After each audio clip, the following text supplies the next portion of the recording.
Welcome to another episode of DD on the Spot. As always, I'm your host, Ryan Johnson. And before we get into it with our guest, well, first of all, everyone should recognize our guest.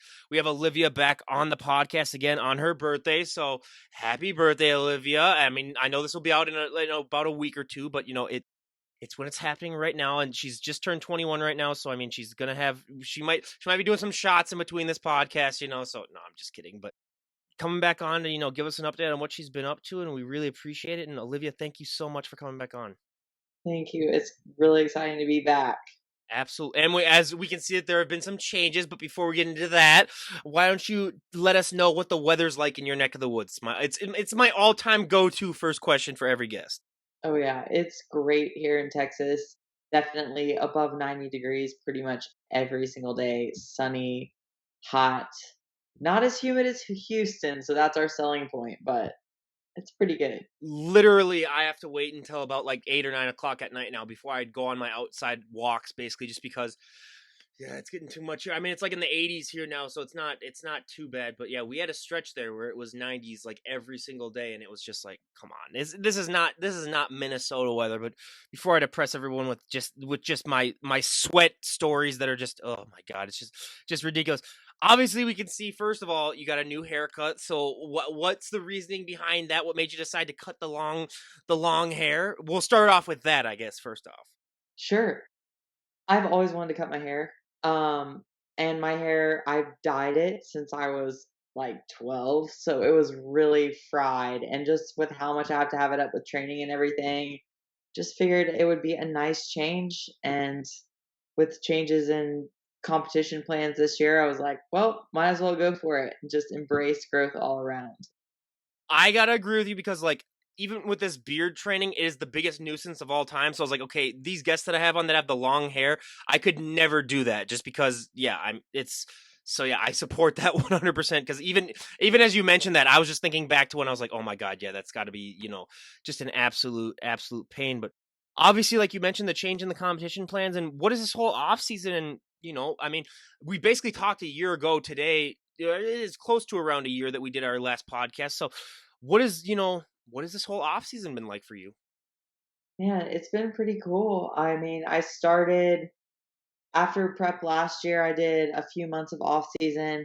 I didn't get to push food super high. So it was a little bit limited in terms of growth, but I still progressed a lot with training, which was really exciting. And then started prep in March, prepped until I was 5 weeks out for Chicago, and then decided to pull out. So now I'm back to growing and already at more food than I was last off season. So it's been very different than last year, but it's really exciting. So how do you deal with that mentally? Just like pulling out with 5 weeks left? Because I mean, this is like you put so much into these preps that I can't imagine that must have been something easy. So how do you deal with that? Well, I think a huge part was just being really sure of why I needed to pull out. And physically, I was doing well in a good place to compete. But just mentally, I just was not in it in the same way that I normally am. And I mean, I was checking my boxes, but there was something missing about just feeling really aligned with my plan. And I think I just had to stay true to that. And I honestly, the biggest thing I've learned this year, 25 has been good to me. The biggest thing I've learned this year is like if you stay true to your deepest, truest self and disregard what you're afraid of, usually in regards to what other people think or what you think other people think, you just can't go wrong. And you'll be surprised how many people will come out and support you in what you're doing because they can relate to that. Absolutely. I couldn't, and I totally forgot that she's a full year younger than me. So I'm making me feel old myself. All these younger podcasts I have on Jesus, but yeah, I mean that couldn't be more true. That I mean I found that to be my experience, as well too. But when it comes to just everything with COVID, and I know that you're in the medical profession. How have you been dealing with all that too, especially being on preps and just dealing with that whole cluster that's been happening? Yeah, I mean, thankfully, coaching has been going really well, and I was actually able to step away from the hospital last year. So in September, I stopped nursing, and that was right after nationals, and it's been amazing. I've learned a lot from nursing that has given me a really solid foundation for coaching. And then having joined No Switch team recently in terms of coaching, things have just really picked up. And it's been cool to just build off that foundation without being in the midst of the medical field, especially with everything going on right now. All respect to everyone in that because I know how hard that was, at least for my few months in it during COVID last year. Well, you mentioned you learned some things from the medical field that apply to training. What are those things? Well, I think as a general life rule, having seen so many people suffer and really suffer from things that a lot of times are not their fault, car accidents and things like that, where they were a victim, there wasn't a preventable route they could have taken. And for me, it's just knowing that every day is a gift. Like, honestly, it is because you never know how long you have. So you better spend every day today doing what you love and treating others well. So that to me is the foundation as a human. And then from a more specific to coaching, just the medical knowledge of being able to interpret lab work and understanding how the human body works, especially when we have a lot of coaches out there who don't come from that kind of background. I think it's really helpful to have a little bit more medical knowledge in this field that really is important, and we do put our health at risk in a lot of ways. Absolutely, and I'm glad that you said that because yeah, there are so many coaches that just tell people or they force people to do stuff where they have no idea what the after effects are going to be, or they don't even know the range of what how it could affect someone. So, yeah, I think having that medical background as well, and plus, I mean, you see some people that obviously didn't take care of themselves, and you realize, the importance of staying healthy and fit. So that's probably one of the bigger ones too that I would take at least personally from working in the medical field, but just in this, this last off season too, did you make things up at well, yeah. See, I got my tongue tied and twisted moment out of the way early here. So, did you mix things up at all with your training at all in this last off season? Yeah, so I started training with Luke Miller about 8 weeks or so into my off season last year, and we learned a lot about my body in that time.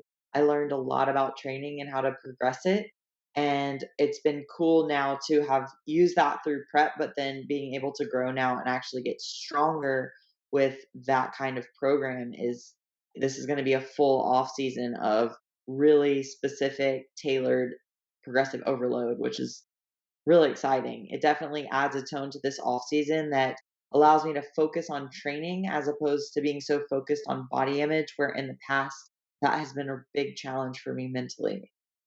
What is one body part that you think that you've improved on the most this last off season? I think glutes have come up a lot, which is really exciting. They've lagged, and then everything else has just been, although growth is slow because I still haven't, progressed too far in off season yet. I think just being able to finally connect with muscle groups that have just been stubborn, it's really exciting.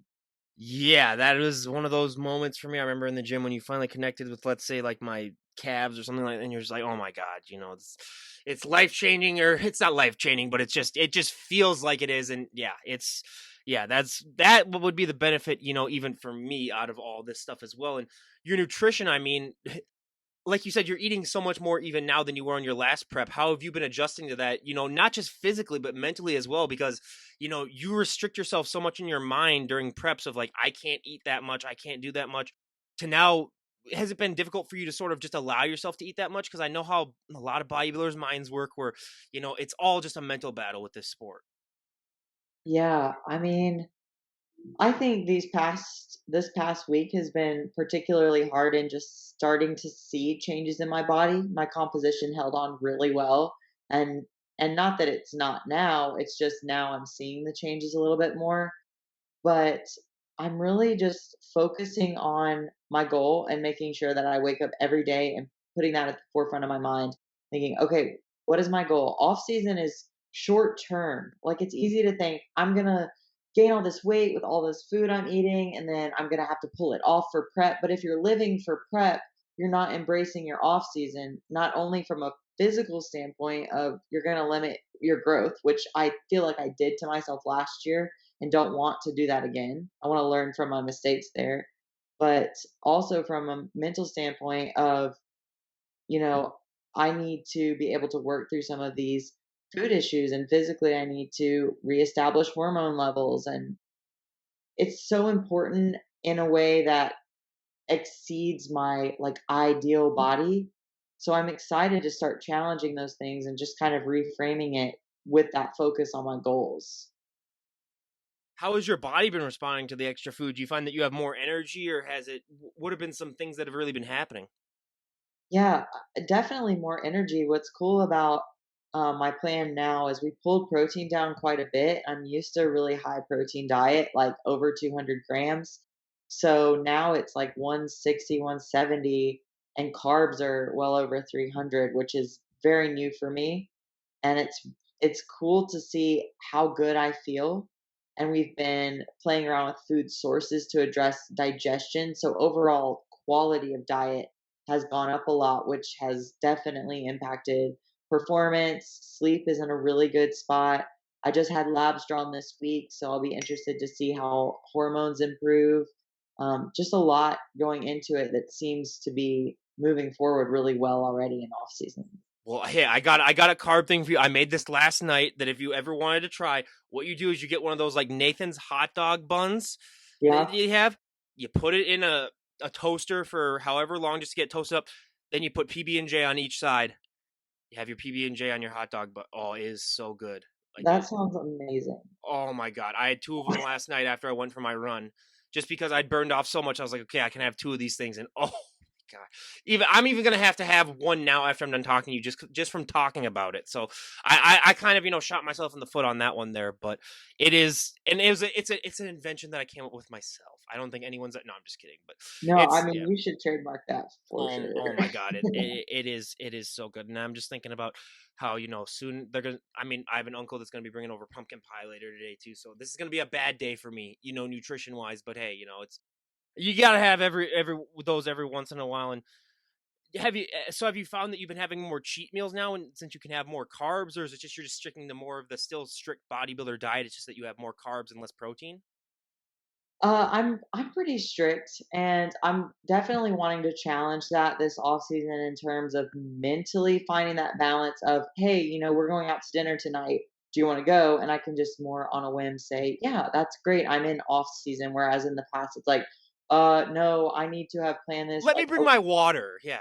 yeah, exactly. And it's like you're in off season, so it's important to establish that balance, not because you need more food, because you really should be in a surplus. I mean, I'm already gaining weight, so it's not like I need a free meal for that, but to actually just bond with people sometimes and to embrace food as the experience so that a free meal isn't so much about, oh my God, I have one a week, so I need to just slam as much as I can, or, I need to figure out how to compensate. It becomes about, why am I doing this? It's the experience, it's the people I'm with, it's being able to try something new, going on vacations, things like that, I think is important in off season.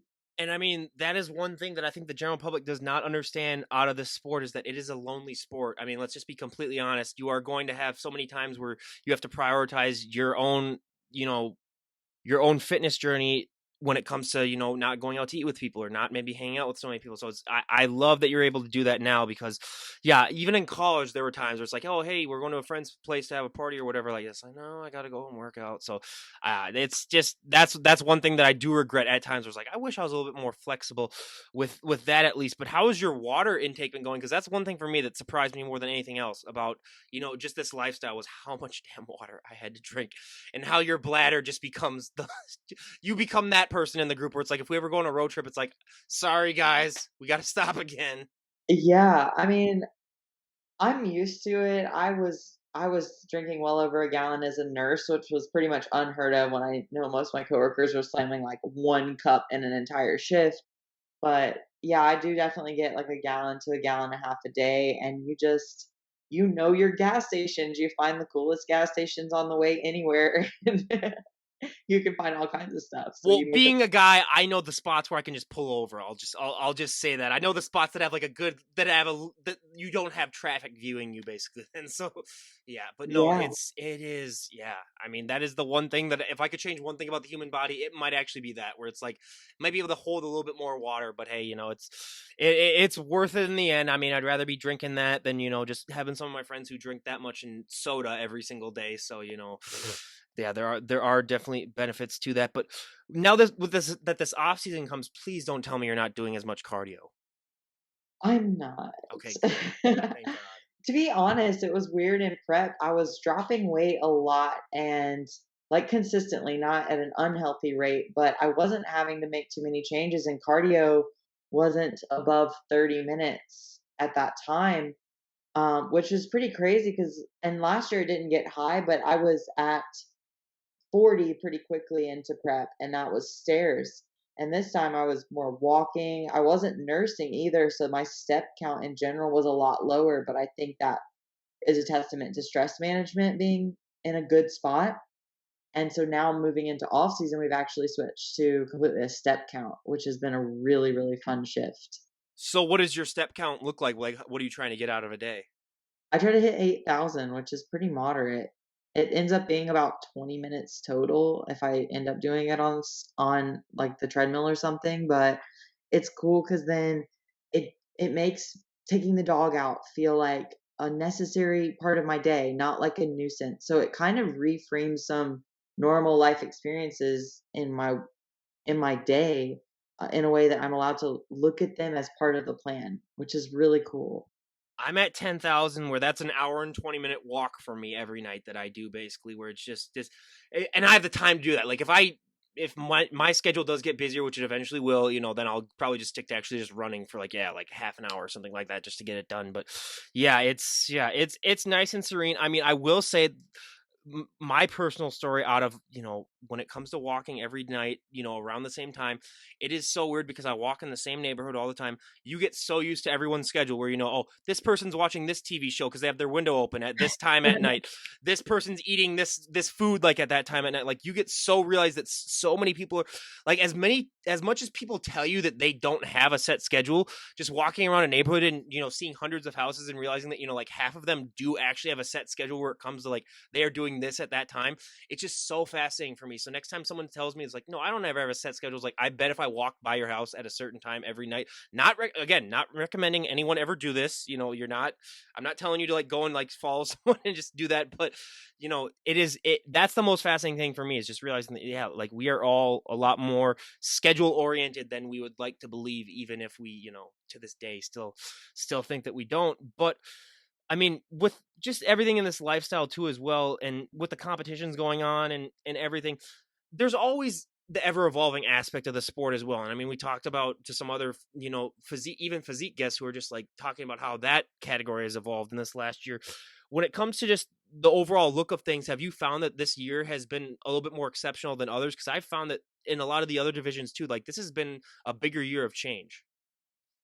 Yeah, just in terms of, who they're scoring or the athletes. Well, that too, yeah, I'd say both, Yeah. yeah. Yeah, I do feel like we have some really, really great athletes up and coming. Um, I honestly haven't been super engaged on social media, not gonna lie. I took a step away, so I've kind of been watching things from afar, but more recently getting into shows, and it was pretty cool. I just went to the Branch show and then the Labrada Classic, and it was really cool to see those shows because like Ben Chow did really well at Labrada, and just seeing some like local people I know coming up, let alone, more nationally seeing athletes rise to the top, especially after seeing them spend like solid off seasons last year growing and it paying off this year has been the biggest motivator for me. Absolutely. And when it comes to your training as well, are you still like going to the gym all the time or have you cuz like the funny thing with the pandemic is that a lot of the guests that I've had on, they embrace now more of like they still stay at home for some of their workouts and then they go to the gym for the other times, but have you just fully gone back to the gym or do you still like to incorporate some home stuff? I like the gym. I got a whole gym kit and it was fun for the time because it was what I had. But the day the gym opened, I left that and I honestly didn't even use it again. I need to leave, and I think also working from home now, I already work at home, I need to leave home, and I'm a recluse, so it's pretty easy for me to just stay at home all day, so I know I have to challenge that. But I do think there's something about walking into the gym and, like, having that mindset as soon as you walk in because it is a shift in environment. For me, it makes a big difference to actually go. Well, I am not a recluse and I have to work at home too. So can you imagine how tough this whole pandemic and this thing has been for me? I mean, it's oh my god. I might want to just do a podcast in and of itself.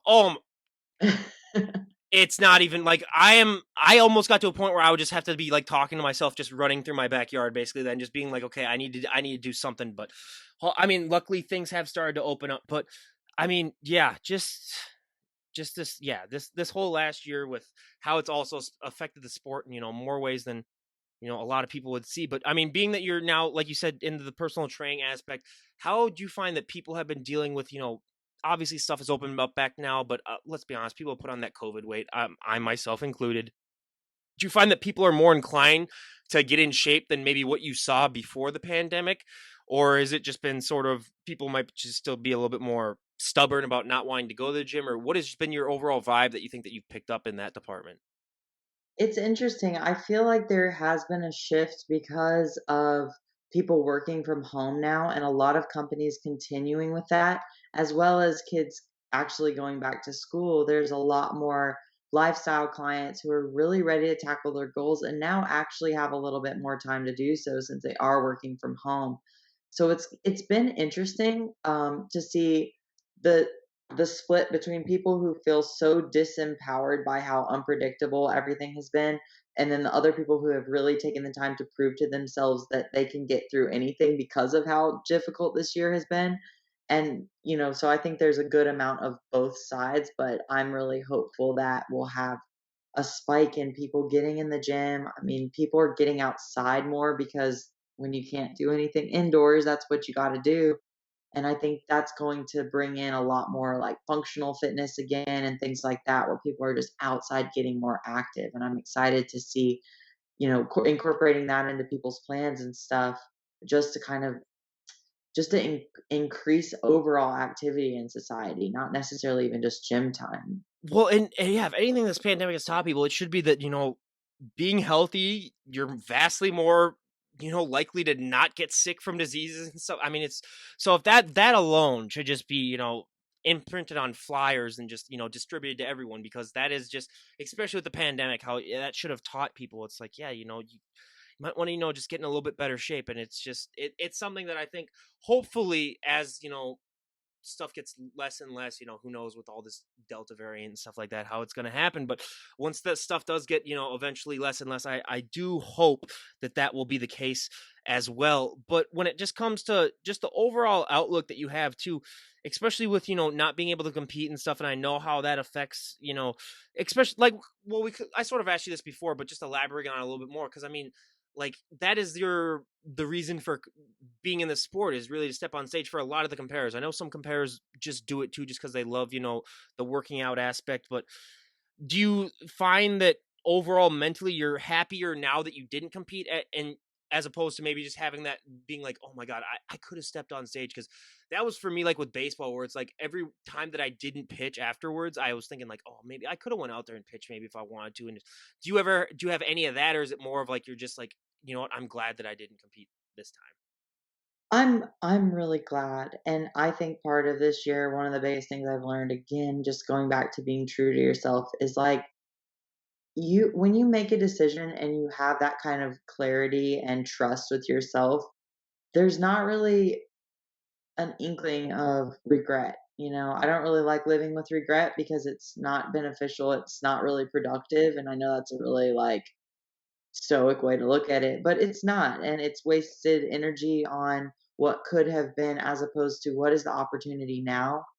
And I knew I struggled the most with announcing that I wanted to not do the show, not really making the decision internally. It communicating it to others in a way that I felt like they could understand. And the minute I realized they don't have to understand because I'll show the path and they'll eventually get it, I really had a lot of peace with it, and I immediately took it on as an opportunity to enjoy the rest of the summer, get to go to some friends' shows as a spectator, not feeling so worn out, being able to just be there for people more, spending more time with family. I really just tried to find the opportunities in it all every day so that it really became beneficial. Absolutely. I mean, I remember the last time we talked about how important sleep was. And now that you aren't in the medical field anymore and you aren't having to basically go, I mean, I remember you were talking about how some nights, you just barely get any sleep at all. Hopefully, and I'm crossing my fingers here. Hopefully, your sleep has gotten better since we last talked.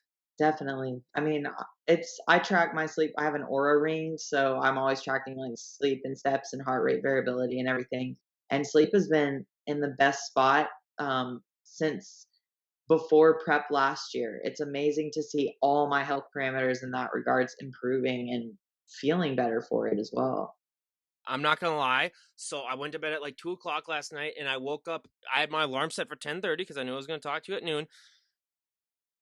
Woke up, it was 11:40, and I was like, "Oh my god, we overdid it again." So luckily I got on time and I was able to, get all that stuff done. But yeah, my sleep has been going well, and I'm one of those people where in order for me to get a problem out of sleep, I basically have to almost work myself to death where then like I have to force myself to sleep because on the times that I don't work out, 6 hours is a lucky day for me, really. Then it's just weird. Like I can't just because I have all that energy. So I'm one of those rare people where I basically have to kill myself in my energy level just so that I'm able to, just get a good night's sleep. So hey, more benefits to that, as well. But I mean, I love asking this question too, and I bet you get it more now just because you aren't in the medical field, you aren't like in scrubs all the time. Like you are not the average looking woman. So like walking out in public dressed the way that you are right now, you're going to get a lot more attention, and obviously you were covered up a lot more for medical. But do you find that what has been the overall vibe of just people's attention that you've got, because like this is a sport where you are going to get people's attention just because they're like, oh wow, that's not something that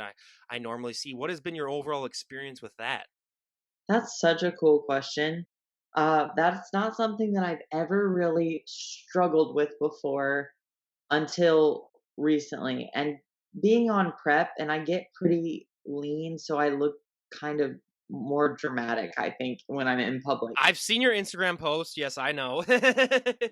So it's hard to go into a public setting, one, and wear like clothes that fit well and feel feminine, but also, growing as well. It's just really apparent to people. And it's easy to go into a public place and notice the people who point or say things, but, and that's what we want. Like we pursue a physique, an exceptional physique for somewhat for the external validation we get from that. But then there's a point where you just want to be approached as a person. And when you come forward with an external appearance that's so dramatic, you kind of break the ice with that. And that sets the tone for the conversation. So for me, it becomes being able to connect with someone deeper than just my physique. So I've been working on this, but stop trying to focus on the people I know who are pointing or, making comments or even the rude comments on Instagram and things like that. And just start to focus on, how is this creating an opportunity to connect with someone? And how can I maybe dispel some stereotypes about bodybuilders being meatheads or shallow, And so I'm trying to, again, just kind of reframe it as an opportunity because it can be really challenging and it can really start to wear on your confidence. I love that you're doing that because I do realize, obviously from doing this podcast that bodybuilders aren't meatheads, but every once in a while you meet that one meathead guy and you're like, oh my god, dude, you are setting everyone back by 1,000 years by this. Where he's just literally he can't utter any more words than basically just like curl, grunt, and you're just like, just don't talk, man. Come on, dude. Like it's yeah. And I think that's just a bigger lesson about, really looking at the person you're talking to and just knowing what they're about, not based on their appearances. Absolutely. Well, and that. I love that you asked that too, because literally yesterday I had a beauty pageant contestant on, and they also struggled with people getting past their looks, like when it either comes to just like dating or just like personal relationships as well. Has that something that you've been struggle with, especially like with clients or like with other people? Just because, yeah, like, let's just be completely honest, people are going to be first like noticing the way that you look. It's just human nature that people notice that first. Have you found that that's been challenging at times for people to just get past the way that you look and just get to know like you as a person? Definitely. And I think with nursing, it was that buffer of I'm in scrubs, people aren't noticing that, but people are also looking at me first as a nurse. So there's just kind of a general respect with that. Whereas now it's like, I have to get past what they're assuming about me based on my appearances, which may be some things that are true. You know, a lot of them will think, oh, well, this person takes steroids. Okay, well, pro bodybuilders take steroids, yes, but that's not a reflection on their character. So it's mentally trying not to be defensive when people come at you, but opening up the conversation to it in a way that, yeah, if you're interested in knowing more about the sport, these are the truths, but there are people behind this as well. And there's a lot of deeper meaning in the sport that people don't really recognize from the outside. Oh my god, yeah, there's just yeah, this sport, there's so much more than just that. And yeah, I've learned so much on this podcast about, and for anyone that uses that excuse is, oh, they're just on steroids. Clearly you have no knowledge about that as well, that knowing that, that is literally just about 1% of what it takes. I mean, you still have to put the hard work and you still have to do all that other stuff. So anytime anyone ever brings that up, I'm like, dude, you don't even know the half of it. So I'm glad that you at least, said that as well. Cause so many people just, yeah, that's the one excuse that we hear as well. And, just, yeah, I mean, it's like, it's one thing that the sport, unfortunately does require. And it's just, hey, it's a part of the journey. But when it comes also to just, you know, just your interactions with people and stuff, do you find that, it's easier after they first meet you to sort of get past that barrier for some people? Because I know some people, like, it's just going to be like the thing that they notice from you from now on. Will speak, oh, yeah, that's the Jack girl or something like that. Or that's, which, I mean, there was one girl at our gym in college who literally, that was her nickname, Jack Girl, really, where we would just call her that. But she was fine with that. But when it comes to just getting past that, do you find that, as you've developed more in the sport, do you find that you've developed also better abilities on how to sort of get past that first barrier? Yeah, I think learning that people don't talk about you nearly as much as you think. They really don't. People are absorbed in their own minds just like you're absorbed in yours. So the times they're talking about you are so few and far between that you're probably spending more time worried about that than anything. And also, the person that you're talking to is more interested in how you're treating them. So while they may come in with some negative connotation about who you are, what you stand for, usually within that first conversation, I feel like if you can just treat them like a person, they'll return that, and maybe some people won't, but those are the people that you might not have clicked with regardless of any kind of external appearance. But I think the same rules apply as just connecting with people in general. So you're telling me that not everyone's talking about me all the time like I thought that they were, where I was like, "Oh my god, all these people must just be, they must wake up every day and be like, what's Ryan doing today?" And that's why I snap post on Snapchat, like having a burger right now, because they need to know what I'm doing right now. So that's the only reason I do that, people. Just because I Right? I know the general public. And when it comes to dealing with people though too as well, what do you think are some of the biggest myths that they have about the sport when you mention to them like, "Oh, I'm a bodybuilder. Oh, I do that," because if I would have a nickel for every myth that I've heard about that sport, like literally, I would not be doing this podcast anymore. No offense, because I would just be bathing in nickels, basically all day. Yeah. I think a big one, besides the steroid one, which you'll get a lot, and I think just take some more education in general, just that people think that you're self absorbed because it's a sport that's very focused around body image. For me, that's probably the hardest one to confront because that is something that I'm so adamantly opposed to in my own values. Um, and again, I've met so many people in this sport who are anything but self-absorbed, who are in this because they love the process, they love the community. I didn't go to school, I was homeschooled. So for me, bodybuilding was like the first community that I got to be a part of. It was like my high school. It was like, "Oh, I get to go to shows and be like, ah, I know them," and that to me is so valuable because it's a safe place. Of course there's drama, of course there's shady things that go on, but in general, you find good people in there who care about a lot more than just their body image. Just like high school, there's people smoking weed in the bathrooms and stuff like that. People hooking up, in the drama department and stuff. Just your classic high school experience at bodybuilding show. No, but it's in yeah, I no, and that's yeah, that is awesome, and that yeah, people, yeah, a lot of times when it comes to just the general interactions, I'm more fascinated by that than anything else, just because someone like me who literally just I've come to understand that especially with bodybuilding too, it's like most of these times these people hate themselves more than they're vain about themselves. So it's like people don't get that. It's like they're their hardest critic, where they don't realize that, where they're just like, oh, these people just must be so full of themselves. They must go into like every mirror and just be like, God, I look good and stuff like that. Where it's like, that's never going to happen. Like I could talk to even Andrea Shaw, the Miss Olympia winner, and she'd be like, I've never done that ever. Where she's like, oh my God, I look amazing and stuff like that. So it's once you get in this lifestyle, it's the sport of never ending doubt. Really, that's what I'd like to call it. I mean, even Linda Murray, I bet is never really. So it's just, yeah, that's one thing that I love to bust too as well. And that's, I did actually have that myth too before I started this podcast, because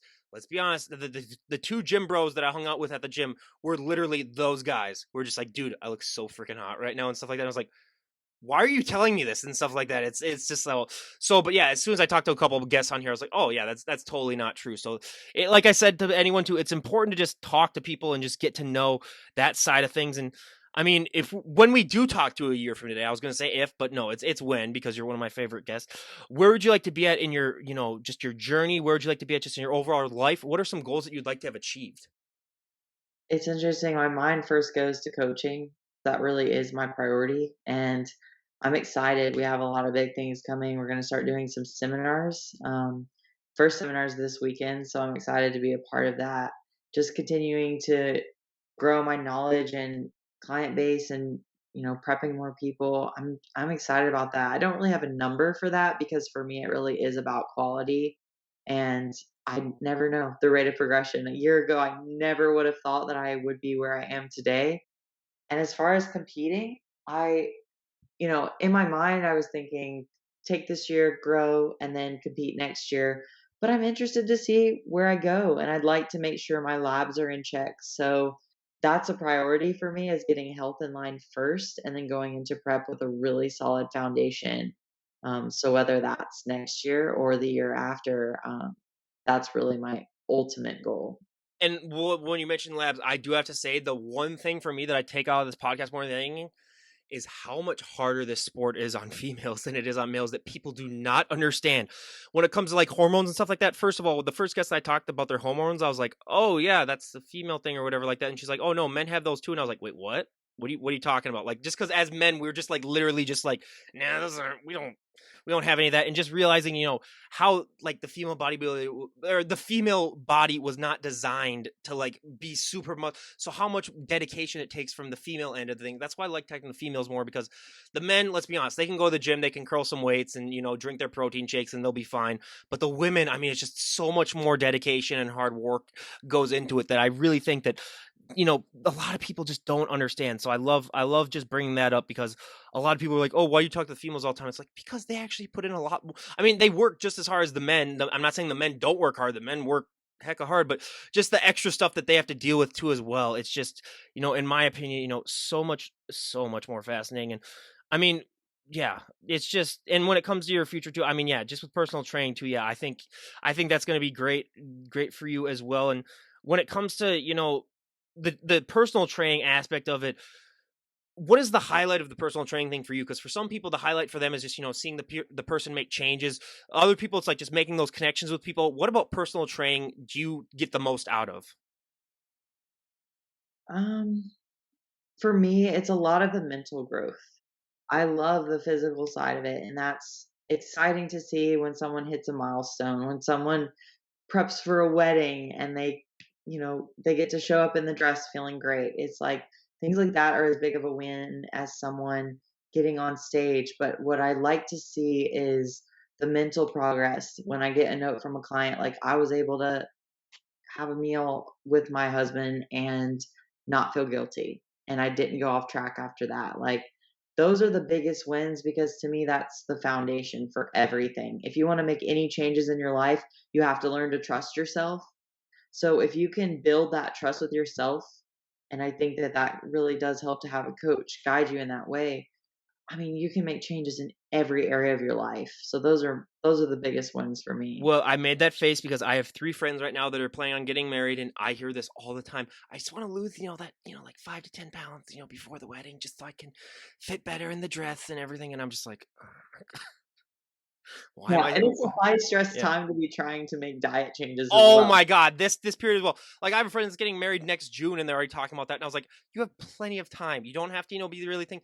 It's like, "Yeah, I just wanna lose the little bit of weight." I was like, "Here's the thing. Instead of telling me, just go and do it." Because it's just that, but no, it's no more power to them, and I really think they're gonna be, I really think they're gonna be doing, great things. But yeah, I mean, with the personal training, that that is just, it's an unsung job. I think where a lot of people just don't realize that, and the fact that you also have to become a therapist really too as well. So you might as well have gone to college and gotten your therapy degree because Right. you're dealing with all that stuff as well. So yeah, it's a very unsung job. But now the most important question I could ever ask you is, what are your birthday plans today?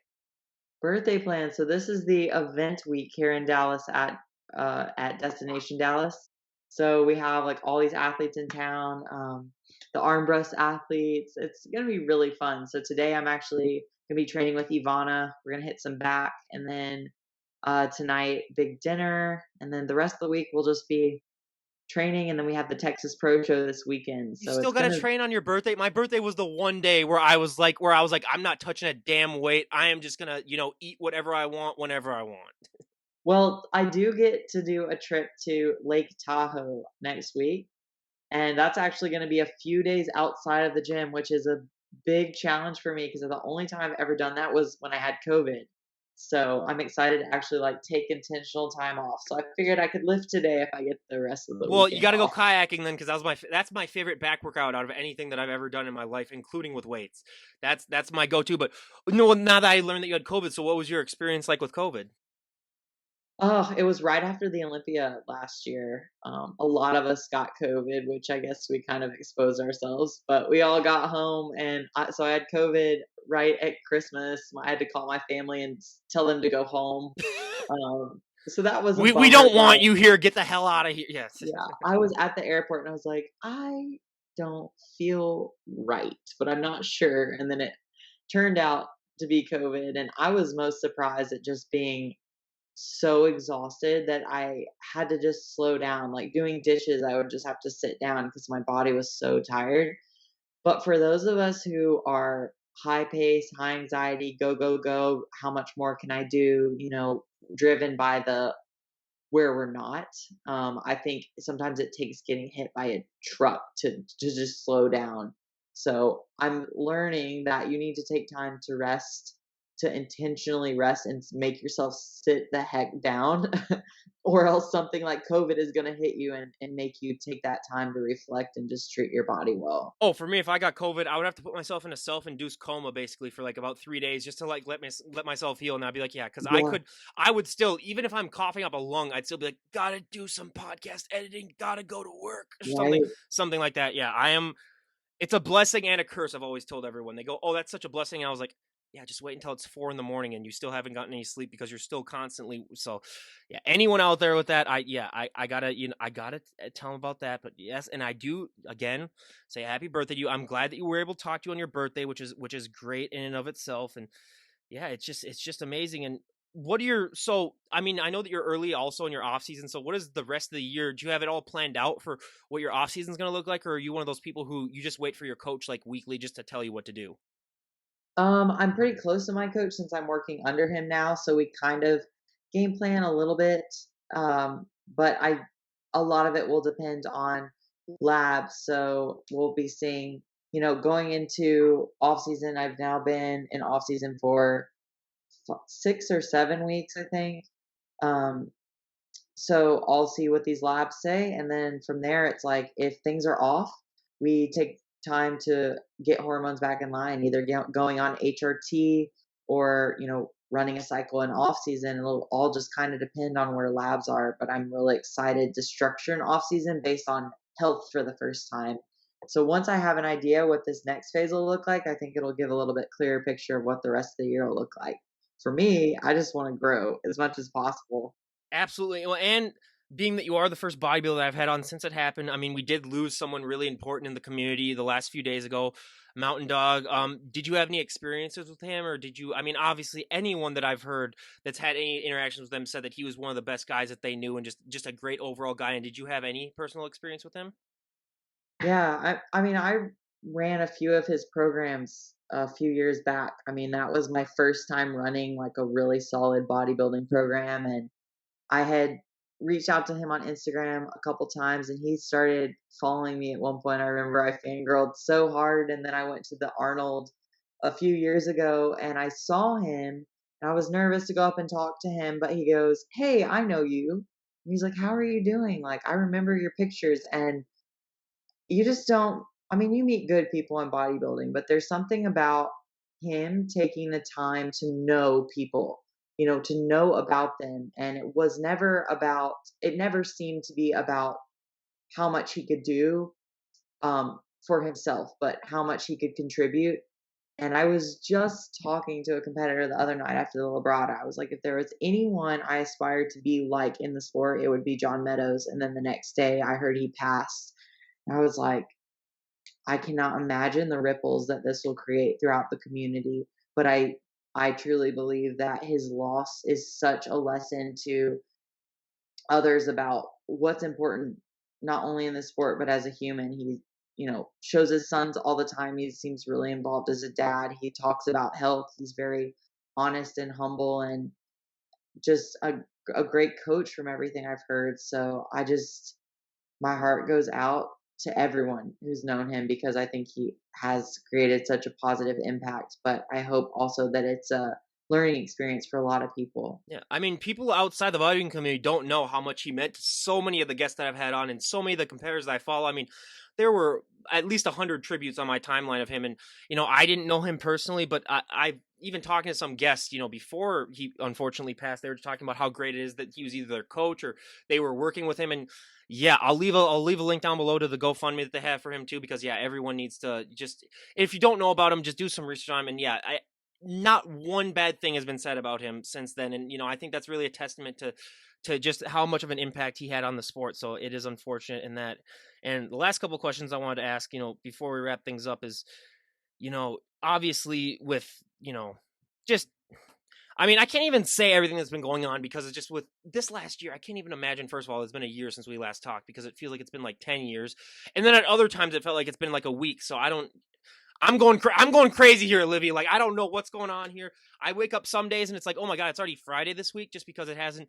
But just with everything that's been happening, do you find that you're starting to value different things in life than maybe you were, let's say, like a year and a half ago? Because for me, yeah, I'm valuing more of, like, when I can go out with friends, I'm valuing that so much more than I already had. Now, granted, I was already valuing that enough, because if I didn't get my words out of the day, I'm going crazy myself.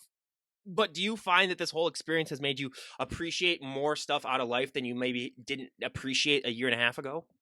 Oh yeah, I always feel like I knew my values, but I didn't always act out of them. In that I didn't, I'm a shy person. I tend to be awkward sometimes. So standing up for what I believe, I've realized now how much more important that is, because you never know how many days you have. So be the best you can today, and trust that that's going to serve the people around you. So just learning to build that confidence and trust in self, that does springboard every other area in your life. That has been a huge lesson through this year, and values have shifted around that in such a positive way. It's been really exciting to see how much life can change when your mindset changes. Well, and since you did say that you are an awkward person at times, how did you first deal with when people would come up to you and just like offer compliments and stuff like that? Because I've met some awkward people in the gym, and I hate to say this, but it's some of the funniest things ever to see them like try to take compliments and talk to other people. So was that something that took a long process for you to like learn how to like just deal with that type of stuff? Yeah, if you have any suggestions, I'm open Oh, to. I always just go with it whenever I was in really good shape. When people just say, "Oh, do you work out?" I just say, "Oh, no, no." Just Yeah, I would just say, yeah, yoga. no. Like, and I was people just like, go, "Oh, I go for a walk every once in a while," but yeah, and it's like, yeah, I eat Burger King every day, yeah. So sucks to be you, I guess. Yeah. I don't know the best way to take it, but I do truly appreciate it when people say things, and especially when it's like they're reading like what I because some of my posts are really lengthy. So it's not only like, oh, I admire your body, but like, hey, it meant a lot when you said this, it resonated with me. Things like that do mean a lot. So I'm learning to take compliments more straightforward and not brush them off because I do think it's hard for people as well to come up and compliment. Absolutely, yeah. I mean, I'm going to admit something that I've never admitted before, but believe it or not, I before I did this podcast, if I didn't know you, I would have it almost an impossible time of like talking to people. Like it was at that point where this podcast really helped me develop more talkative skills, which is why my poor dear friends had to deal with, the brunt of all of this pent up, talking things just because I knew them and I could talk to them. So yeah, this has been a lesson in, learning for me too as well. So I do kind of understand, how hard like I would never have been the guy that would go up to someone at the gym and be like, "Oh wow, you look amazing. What do you do? Like how do you keep this?" I would be the guy who like if someone came up to me, I'd say something to him, but then like if like yeah, otherwise I would just be like, "Oh, hey, yeah, hi." And then just like Yeah, be at go the and do my same gym thing. for 2 years and not talk to anyone. Oh That my was god. so Oh, funny. yeah, like literally it took me a good year and a half at my college gym before I literally like had conversations with anyone. And I mean, I can remember this is a famous story that all my friends know, but no one on the podcast knows. So there was a girl that went to our gym who, if she wasn't a Victoria's Secret model, I don't know what she did with her life. Like I'm literally talking about like every time she'd go in the gym, like no one would work, like all the machines would stop, like it was one of those things. And she told me one time she was doing the bar bench basically, where she was just like benching the bar because that's the bikini girl workout, I guess, really for girls like that. And then so she asked me to come and spot her, and literally it took about 10 seconds for me to register what she asked me for. I was just like stared at her for a little bit, and she's like, "Oh, you want to spot?" And I was like, "Oh yeah, okay." So then I just did that. So yeah, that's the classic Ryan moment there for you. But hey, you live and you learn. And Olivia, again, I cannot thank you enough for coming on, especially on your birthday. That means a lot to me that you're willing to take time out of your big day and talk to us. And what are you planning on having for dinner, though? That's the most important thing I think I should ask too. Oh, well, MJ, owner of Destination, usually makes some really good Wagyu steaks, so hoping to get in on that. That sounds like a classy way to kick off 26. That's true. That's true. So, how are you dealing with the fact that you're no longer in your mid 20s? That was one thing that I struggled with when I turned 26. Yeah, I feel like I'm rounding a corner. It's strange. I'm like, all right, adulthood, here we go. Yeah, because I just turned 27 in July, and I was like, okay, I'm the same age that Kurt Cobain was when he died, and I was like, I do not feel like that, like at Yeah, all. And I was like, yeah, yeah. My mom sent me pictures from when I was born today, and to think she was younger in the pictures than I am right now is like a little bit the overwhelming. biggest shocker for me was, so my mom had three brothers and three sisters. My grandpa, by the time he was my age now, four kids already. He had served in the military and graduated with his master's degree already in college. So, I mean, that was just a different era though too, where like people were a lot more focused on their goals. They didn't have social media as a distraction, and you kind of really, yeah. What is your excuse for not getting your job done, really, like that? So, yeah, that's just a whole different thing. But even then, when I learned that, I was like, what am I doing with my life? My grandpa already had four kids and had his master's degree and already served 2 years in the military in Korea. So yeah, that's just yeah. I mean, just how different things are too. And I think yeah, I mean, my 30th birthday I can already tell is gonna be rough, but I got a ways to go before that, so I don't want to bring the mood down. But again, Olivia, thank you so much. And is there anyone that you'd want to give a shout out to before we wrap things up? Just a huge thanks to Luke Miller, my coach. He's been really great through this whole process. Johnny Castellino was my coach prior, and when I told him I was switching to Luke just to switch things up and kind of streamline everything, he took it extremely well, and we have a great relationship. So I'm just really thankful for having like a solid group of coaches these past 2 years who really helped me. And then yeah, I have some great friends and my family's been really supportive this year, so it's just felt like a lot of love and support through everything that's happened. Well, and I know that you have like so many people that you train with too, like Liv Roth and a couple other people. And how much more motivation does that give you when you're training with those people? Because for me, I am the exact opposite, where I am never going to train with another person ever, because that is my alone time where like I can actually just like chill and relax. I had roommates in college who were like, "Hey, let's train together." And I told them, I was like, "Respectfully, know that I care about you and you're a good guy, but I will never train with you ever because like I need that space to just be alone and just leave myself." So, do you find that you get more out of training with others as opposed to just training by yourself? It totally depends on the person. When I met Hunter last year, he told me in our first conversation, he goes, "Protect your energy." And I've just relearned that lesson on so many levels, and I realize that goes really does stand in the gym. And if you're training with someone who, for me, if they're talking the whole time, if they're not just letting you zone in on your sets, if I can't have my headphones in, like it's just not gonna work for me, especially because I am introverted. So I need that time to be like super zoned in. And I'm a very like parasympathetic lifter. I like quiet. I like a zone. If the lights could be off, that would be ideal. I don't like a lot of high energy people. So for me, it does really depend on the person. And I think it's really important if you're going to the gym that you're with someone who brings a positive vibe while you're there because you need to frame it really well for yourself and it is your time. So it's important to claim that. I would spend way too much time trying to tell jokes basically and just doing that too. That's another reason why, I just need to be by myself because I would just, yeah. For we were just born different, Olivia. You were born the more a little reserved. I was born where literally, if I'm not talking, like I know that there's a career for me as an auctioneer. If anything else Oh fails, yeah. so I got that to roll back on at least. But again, you guys, we cannot thank Olivia for coming back on, and everyone go and follow her Instagram page. You will get inspired and you will get motivated to lift. So there have actually been times too where I've seen some of your back workouts on your Instagram, and I was like, "Oh, who's this guy working out?" And then it's literally like, "Oh yeah, oh that's Olivia," just because yeah, your back is so awesome. Where I was like, "Oh, who's this dude working out?" and stuff like that. And then I realized that you're wearing like a bra too, or like one of those like workout bra things. And I was like, "Oh yeah, that's actually Olivia." So that's a testament to how good she's been doing everyone. Where I just assume I was like, "Who's this guy that I'm not following or whatever?" But yeah, that is awesome. And again, Olivia, thank you so much for coming on. I really appreciate it. Thank you so much. This was awesome. Absolutely. Well, again, you guys, this is Ryan Johnson, DD on the spot, signing off. Have a great day, everyone.